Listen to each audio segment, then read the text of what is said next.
오늘 우리가 함께 나눌 말씀 민수기 7장입니다. 민수기 7장 1절부터 11절까지의 말씀, 구약성경 204페이지입니다. 민수기 7장 1절부터 11절까지의 말씀, 우리 한 절씩 교독하겠습니다. 모세가 장막 세우기를 끝내고 그것에 기름을 발라 거룩히 구별하고 또 그 모든 기구와 제단과 그 모든 기구에 기름을 발라 거룩히 구별한 날에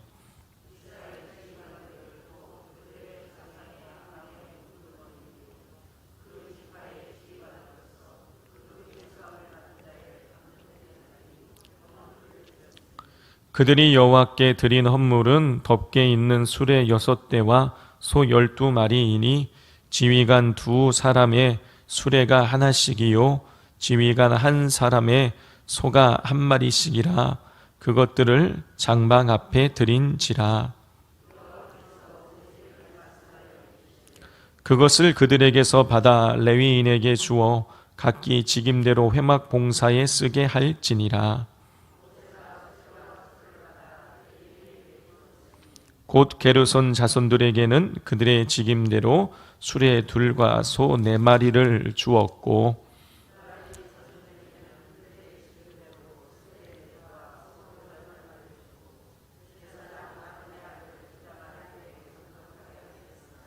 고아 자손에게는 주지 아니하였으니 그들의 성소의 직임은 그 어깨로 매는 일을 하는 까닭이었더라.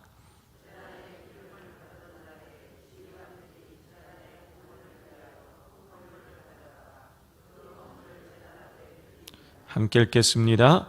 여호와께서 모세에게 이르시기를 지휘관들은 하루 한 사람씩 제단에 봉헌물을 드리지니라 하셨더라. 아멘. 1장부터 6장까지 하나님께서는 이제 성막을 완성하고 난 이후에 가나안 땅을 출발하게 될 이스라엘 백성들에게 이 전쟁을 치를 수 있는 이 외적인 또 내적인 준비를 시키시는 것을 우리가 볼 수 있었죠. 자, 오늘 이 7장은 영적인 준비를 시키시는 그 장면이 나오고 있습니다. 그런데 시간상으로 보자면 이게 민수기 6장 다음에 이어지는 그 장면이 아닌 거예요. 시간상으로 보자면 민수기 1장 1절 다음에 주어지는 것입니다. 민수기 1장 1절이 성막을 완성하고 난 다음으로 바로 이어지는 건데, 오늘 본문을 보면 성막을 완성하고 난 직후에 하나님께서 이스라엘 백성들에게 지시하시는 내용이 나오고 있습니다. 그러니까 이 7장은 민수기 1장 1절 그 다음에 이어지는 내용으로 우리가 그렇게 이 시간상으로 보자면 그렇게 이해해야 하겠습니다. 자, 오늘 이 7장에는 성막을 완성하고 난 이후에 가나안 행군을 앞두고 12지파 대표들이 성막 운반을 위해 수레 6대와 소 12마리를 하나님께 예물로 드리는 그 장면이 나옵니다. 자, 우리 1절 말씀을 같이 한번 읽어보겠습니다. 시작. 모세가 장막 세우기를 끝내고 그것에 기름을 발라 거룩히 구별하고 또 그 모든 기구와 제단과 그 모든 기물에 기름을 발라 거룩히 구별한 날에. 모세는 하나님께서 지시하신 대로 성막을 지어서 완성하게 됩니다. 자, 그런데 오늘 1절을 보면 이 성막 세우기를 끝내고 난 이후에 그것에 기름을 발랐다라고 기록하고 있어요. 그것이 뭘 말하는 것입니까? 성막을 말하는 거예요. 장막을 말하는 거예요. 회막을 말하는 거예요. 자, 성막에 기름을 발라서 거룩히 구별했다. 또 모든 기구와 제단과 그 모든 기물에 기물을 발라 거룩히 구별한 날이라고 그렇게 기록을 하고 있어요. 성도 여러분, 성막은 성막 그 자체로 거룩해진 것이 아니에요. 기름을 발랐을 때 거룩해진 거예요. 자, 여기서 기름을 바르지 않으면 성막 자체, 그 건물 자체가 거룩해질 수가 없다라는 뜻을 하는 것을 발견할 수가 있어요. 자, 그러면 이 성막에 발라진 기름이 뭘 상징하는 것입니까? 성령을 상징하는 것이죠. 성령이 있어야 성막이 거룩해지게 되는 것입니다. 성도 여러분, 우리도 마찬가지예요. 우리 산돌교회도 이 교회라는 이 건물 벽돌 자체가 거룩한 게 아닙니다. 이 안에 성령의 역사, 하나님의 임재가 있어야지만 이곳이 거룩할 수가 있는 것이죠. 우리도 사도 바울은 우리가 거룩한 성전이라 그랬어요. 우리가 거룩한 성전인 이유는 우리 안에 성령이 거하시고 계시기 때문인 것이죠. 성도 여러분, 우리의 삶에 성령의 인도하심을 우리가 받지 아니하면 우리 거룩한 삶을 살아갈 수가 없어요. 우리의 이 본성이 죄악으로 물들었기 때문에 죄악된 본성에서 나오는 것은 죄밖에 없어요. 이 죄악된 본성이 제어되는 것은 성령에 의해서 이루어지는 것이죠. 우리의 힘으로는 하나님을 기쁘시게 하는 삶을 살아갈 수 없지만 성령은 우리의 연약함을 도우시는 분이시기 때문에 그 성령의 도우심을 받을 때만이 우리는 거룩한 삶을 살아갈 수 있어요. 하나님 말씀하셨습니다. 내가 거룩하니 너희도 거룩해라 그랬어요. 하나님이 우리에게 원하시는 것은요, 우리가 훌륭한 사람 되고 그런 게 아니에요. 하나님이 우리에게 원하시는 것은 우리가 거룩해지는 것입니다. 그 거룩해지기 위해서는 성령의 다스림을 받아야 돼요. 그러므로 우리가 간구해야 될 것이 무엇입니까? 성령 충만이죠. 우리가 하나님 저 이거 주십시오, 저거 주십시오, 축복을 원하는 것이 아니라 하나님을 원해야 되는 거예요. 기도 응답보다 더 우리가 원해야 되는 것은 거룩인 것입니다. 성령 충만이에요. 그러므로 올 한 해 기도하실 때에 1번 기도 제목이 성령 충만으로 되실 수 있기를 바랍니다. 성령 충만하면 우리가 하나님 성령 충만해서 하나님 원하신 대로 거룩한 삶을 살아가면 하나님 우리에게 안 부어주시겠습니까? 다 부어주세요.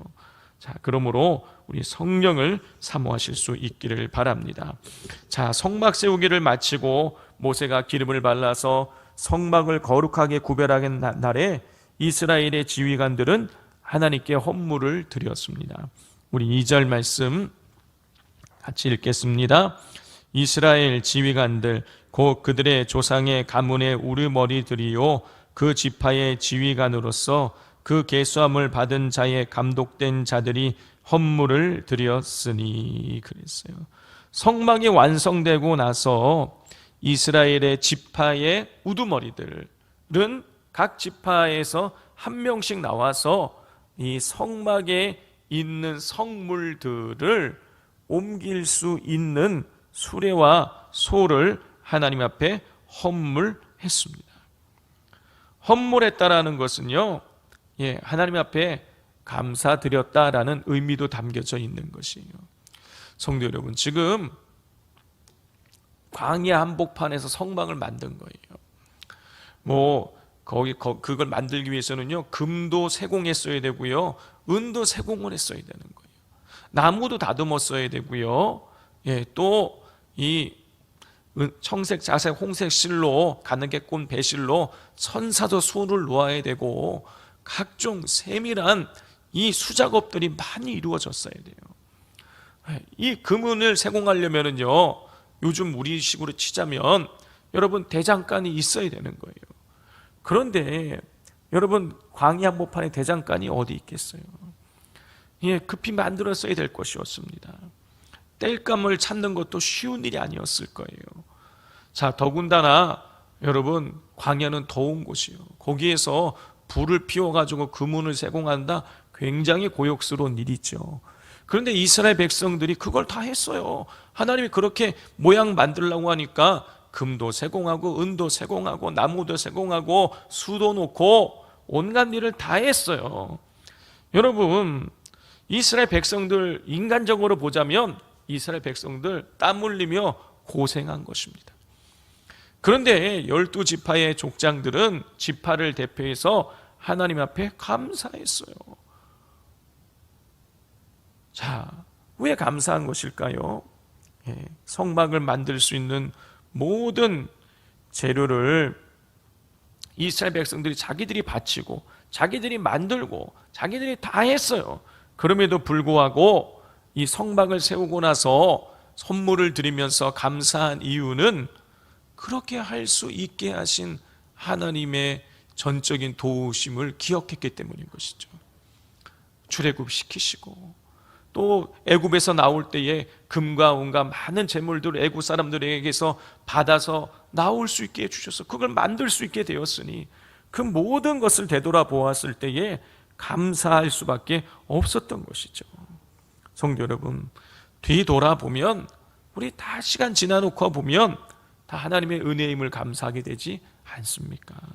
나의 나됨이 하나님의 은혜인 거예요.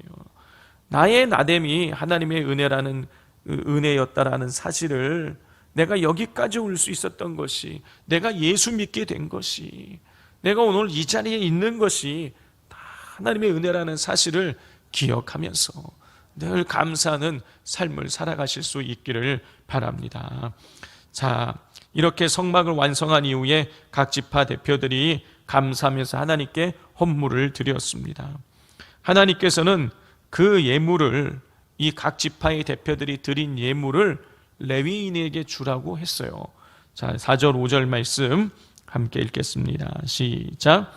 여호와께서 모세에게 말씀하여 이르시되 그것을 그들에게서 받아 레위인에게 주어 각기 직임대로 회막 봉사에 쓰게 할지니라. 자, 이 각 지파의 대표들이 바친 것은 12마리의 소와 6대의 수레였어요. 12마리의 소와 6대의 수레를 바쳤는데 그것을 회막을 봉사에 쓰도록, 회막을 운반하는 데 쓰도록, 성막을 운반하는 데 쓰도록 레위인들에게 나누어 주라고 했습니다. 자, 그 레위인이라는 것은 누구를 말하는 것이냐면은 게르손 자손, 고앗 자손, 무라리 자손을 말하는 거예요. 게르손, 고앗, 무라리. 야곱의 12아들이 있었는데 세 번째 아들이 레위였죠. 이 레위가 아들 셋을 낳아요. 그 셋이 게르손, 고앗, 무라리예요. 그래서 레위 지파는 이렇게 게르손 자손, 고앗 자손, 무라리 자손, 이 세 자손이 이 레위 지파인 거예요.